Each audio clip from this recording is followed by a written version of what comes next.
Hello friends, it's the first episode of the HummingBird podcast and I headed off to make some tea for us to enjoy together. I'd like to take a quick second to thank you for joining me. It means a lot. And also to introduce the HummingBird podcast and how it came to be. If we rewind back in time, the younger me loved to detach from the world as often as I could. I still do, but it was out of sense of discovery. There was some pressure to define what was normal, and the older I got, it became easier, but that feeling was accompanied with something else. My desire to share my inward thinking with those around me. Other than a few loved ones and my patient partner who I had to force into that space to listen to me, it wasn't fully satisfying, and that's why the HummingBird podcast was born. It's a safe space for you and I to explore the mind of an introverted thinker. You'll find stillness, simplicity, subtleness, and soulfulness in our short sessions together, and I really can't wait to walk this journey with you. So today I thought we could chat about the joy of being. With the new year here, we have given ourselves permission to reset and recharge. And for most of us, we connect a restart with positivity and or happiness, right? Unconsciously, as the year goes by, we get lost on how we wanted to visualize the year because of uncontrolled situations and just life in general. It's a fear that we have when we have no control of our lives, but is control the answer? You see, it's really hard to find joy existing when undesired life experiences creep in. I get it. But I learned finding joy does not mean everything is rosy. It's more of an inward goal than an external influence. I want to share the 3 ways of finding the joy of being. Please try them, and I'll really be happy to know your take. The first one is to give yourself the choice of not thinking. Yes, not thinking. According to Eckhart Tolle, thinking is a disease now. There is this myth where if you're not thinking, you're either dumb or lazy. Thus, we have created a society that's thinking non-stop. At this point, our minds are gearing 24/7 with no rest. It's time we showed kindness to our minds as much as we have self-care sessions for our bodies. Thinking is not breathing. We need to breathe to stay alive, but we don't need to think for us to be. You can watch a movie without overthinking it. It's possible to enjoy that state without thinking.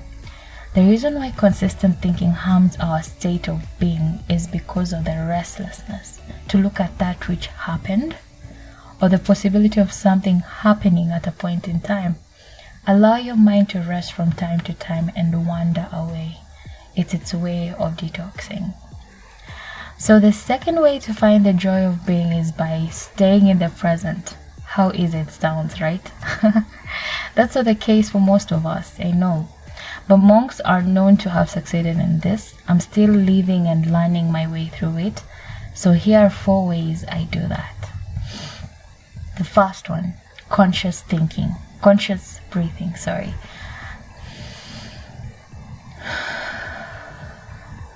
I feel air going in and out of my lungs, taking my time to connect with how I feel. Not the simplest thing when you start, but the concentration levels increase through practice. The second will be gratitude, taking time to appreciate what life has given you, what the universe, God, or whomever you believe brought into this world has given you. And most times people take gratitude journals as a way to actually take note of that.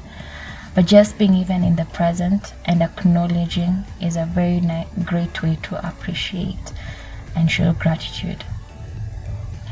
The third will be connecting with senses, my favorite. At this present, what can you see?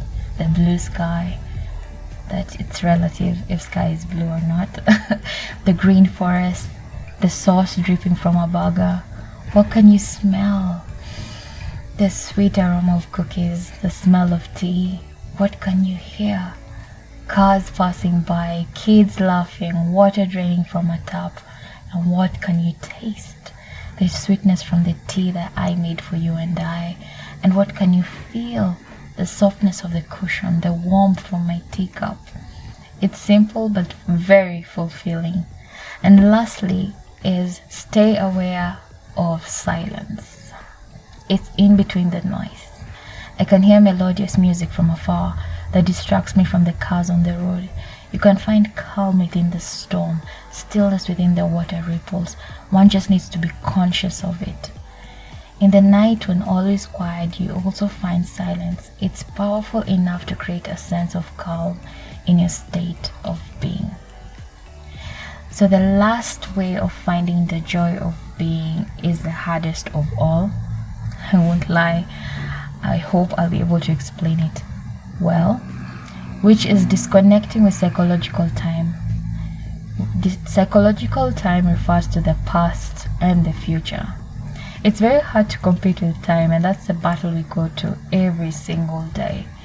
Psychological time brings about illusions, expectations, assumptions, fantasies. Does any ring a bell, friends? It's psychological time because it's all in our minds. As we get lost in it, clock time moves forward, and that which was our present is now our past. We can never win with psychological time. That's why it's important to disconnect with it and just exist, just be in the present. Work with the clock time. You cannot thrive in being in the present when the past exists, when you're always lost in the past experiences. It's best to work with the clock time that runs at that moment you are, the hours, the minutes, the seconds, and make the most out of it. I really look forward to talking more about psychological time. It's not the easiest thing to do, to disconnect with, but because you find even our daily goals connect with either our future or our past. It's inevitable, yeah? But I look forward to discussing more on that. Now I'm curious to know from the 3 ways, which is choosing not to think, being in the present, and disconnecting with psychological time. Have you tried any of them? And let me know by sharing in the comments. If you enjoyed our quality time together, be sure to hit that thumbs up button. It will mean a lot when you do. And thank you for enjoying a cup of tea with me or whatever you decided to have. And until next time, hope you have an awesome week.